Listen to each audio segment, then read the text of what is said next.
This is my student support system. Keep watching, keep learning.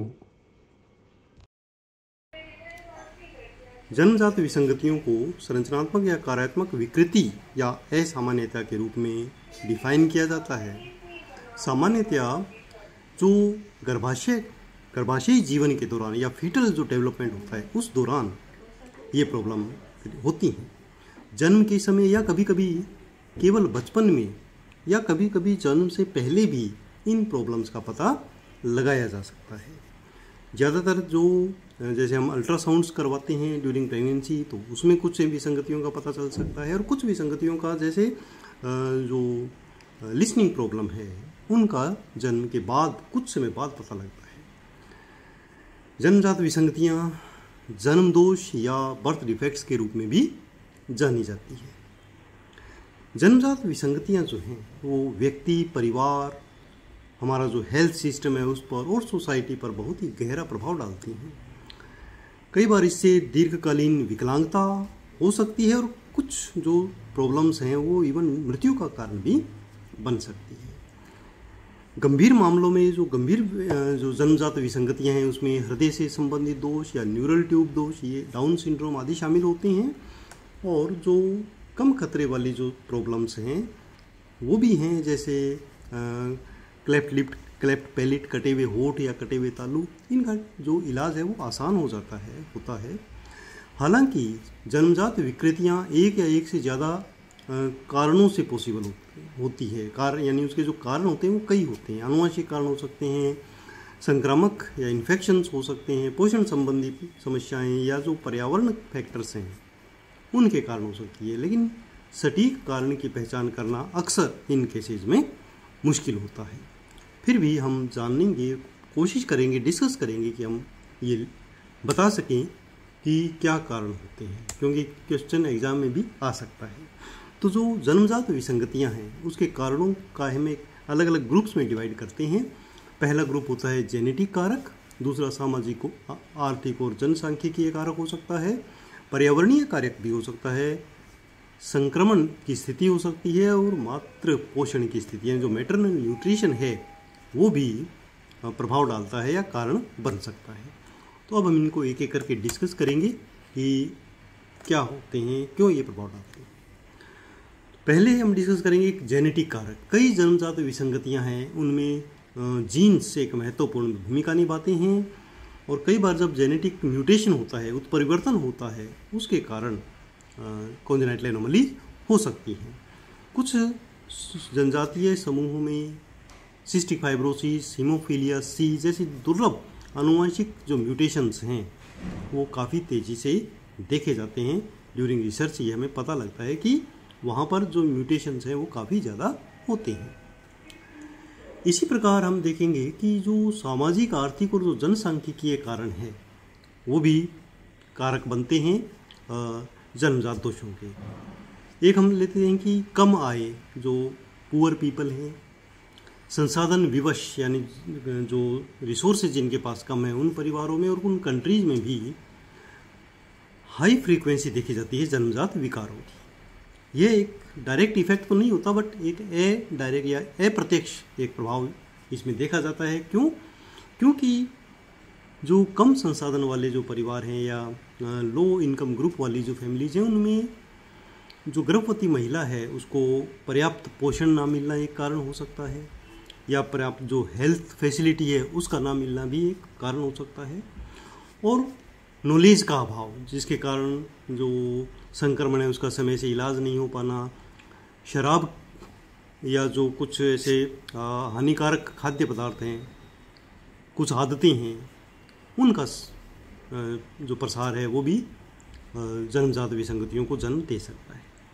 इसके अलावा maternal as यानी mother की जो उम्र है वो भी एक कारक बनती है। जब अधिक उम्र की महिला मदर बनती है, प्रेग्नेंट होती है, तो चांस बढ़ जाते हैं कि इनमें जन्मजात प्रॉब्लम या मैटरनल जो चाइल्ड एबनॉर्मेलिटीज़ है वो हो सकती है। इसी प्रकार अधिक उम्र की महिलाओं में अगर वो प्रेग्नेंट होती हैं तो डाउन सिंड्रोम जैसी जो क्रोमोसोमल एबनॉर्मेलिटीज़ है वो भी, उसका खतरा भी बढ़ जाता है। कारणों में हम आगे बढ़ें तो हमें पता लगेगा कि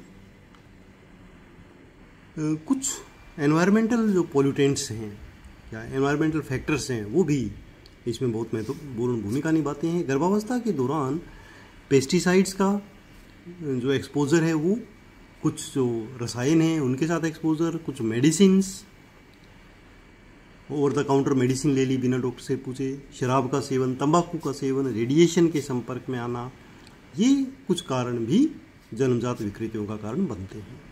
और स्पेशली यदि माँ पहली तिमाही के दौरान यदि इन पर्यावरणीय कारकों के संपर्क में आती है तो बर्थ डिफेक्ट्स हो सकते हैं। अगला कारण या कारक हम मान सकते हैं मातृ संक्रमण, मदर का कोई इन्फेक्शन जैसे सिफिलिस, रूबेला, ये एक महत्वपूर्ण भूमिका अदा करते हैं बच्चे के जन्मजात विकृति में। हाल ही में जो विकासशील भ्रूण पेट में जो बढ़ रहा होता है उसके ऊपर जीका वायरस का इफेक्ट भी देखा गया और वो भी कोंजेनिटल जो एबनॉर्मेलिटीज है उनको क्रिएट कर सकता है। नेक्स्ट फैक्टर इसमें आता है मातृ पोषण की स्थिति, यानी मदर का न्यूट्रिशन कैसा है। मदर में यदि प्रेगनेंसी के दौरान फोलिक एसिड की डेफिशिएंसी होती है तो न्यूरल ट्यूब डिफेक्ट देखा जाता है जैसे स्पाइना बाइफिडा, और इवन विटामिन ए का अधिक प्रयोग भी भ्रूण के डेवलपमेंट के ऊपर प्रभाव डाल सकता है। तो एक बैलेंस न्यूट्रिशन माता को देना चाहिए।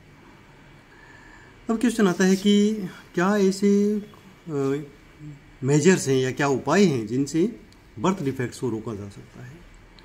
तो कुछ प्रयास हम करके, कुछ हेल्थ एजुकेशन दे के, अवेयर करके हम कुछ हद तक इन प्रॉब्लम्स को रोक सकते हैं। जैसे सबसे पहला पॉइंट है कि जो किशोरावस्था में लड़के हैं और जो फ्यूचर मदर बनने वाली हैं उनमें न्यूट्रिशन प्रॉपर हो। तो इसके लिए हम स्वास्थ्य शिक्षा दे सकते हैं कि किशोर लड़कियों और माताओं को विभिन्न प्रकार की शाक सब्जियां, फल और एक बैलेंस डाइट लेनी चाहिए और एक स्वस्थ वजन बनाए रखना चाहिए, ना ही कम और ना ही ज़्यादा। किशोरावस्था की लड़कियों और माताओं में जो विटामिन है, मिनरल्स है, विशेष रूप से फोलिक एसिड की कमी ना हो, ऐसी व्यवस्था की जानी चाहिए। ऐसे भोजन का प्रयोग किया जाना चाहिए। प्रेग्नेंट महिलाओं को हानिकारक पदार्थ विशेष रूप से शराब और तंबाकू के सेवन से बचना चाहिए। गर्भवती महिलाओं को जन्मजात विसंगतियों से जुड़े संक्रमण के प्रकोप का सामना करने वाले जिन एरियाज़ में वो प्रकोप बीमारियों का ज़्यादा होता है उनमें की यात्रा करने से भी बचना चाहिए ताकि प्रेगनेंसी के दौरान वो प्रॉब्लम्स, वो संक्रमण उनको ना हो। इसी प्रकार गर्भावस्था के दौरान खतरनाक पदार्थ जैसे जो हैवी मेटल्स हैं, पेस्टिसाइड्स हैं, पर्यावरणीय जो खतरे हैं उनका जो एक्सपोजर है वो कम से कम हो, ऐसी व्यवस्था करनी चाहिए। आवश्यकता होने पर काउंसलिंग, वजन प्रबंधन, आहार के दौरान इंसुलिन आदि के माध्यम से मधुमेह रोग अगर है तो उसको भी शुगर लेवल को नियंत्रित किया जाना चाहिए। ये भी सुनिश्चित करें कि गर्भवती महिलाओं को दवाओं या चिकित्सा विकिरण आदि किसी का भी जोखिम ना उठाना पड़े और अगर ऐसा ज़रूरी है तो डॉक्टर की सलाह से ही उनका उपयोग करें। टीकाकरण विशेष रूप से रूबेला वायरस के अगेंस्ट बच्चों और महिलाओं के लिए ज़रूर उनको वैक्सीन देना चाहिए ताकि प्रेगनेंसी के दौरान ये प्रॉब्लम्स ना हों, क्योंकि रूबेला वायरस या रूबेला जो है अगर प्रेगनेंसी के दौरान है तो डेफिनेटली कोंजेनिटल एनोमलीज क्रिएट करेगा।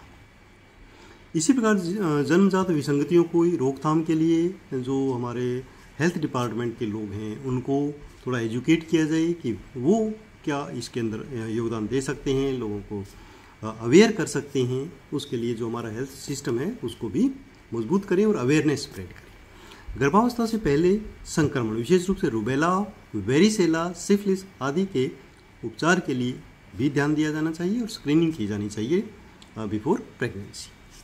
धन्यवाद स्टूडेंट्स, ऐसे ही उपयोगी वीडियोज़ को देखने के लिए आप चैनल को सब्सक्राइब कर सकते हैं। धन्यवाद, आपका दिन शुभ हो। My student support system. Keep watching, keep learning.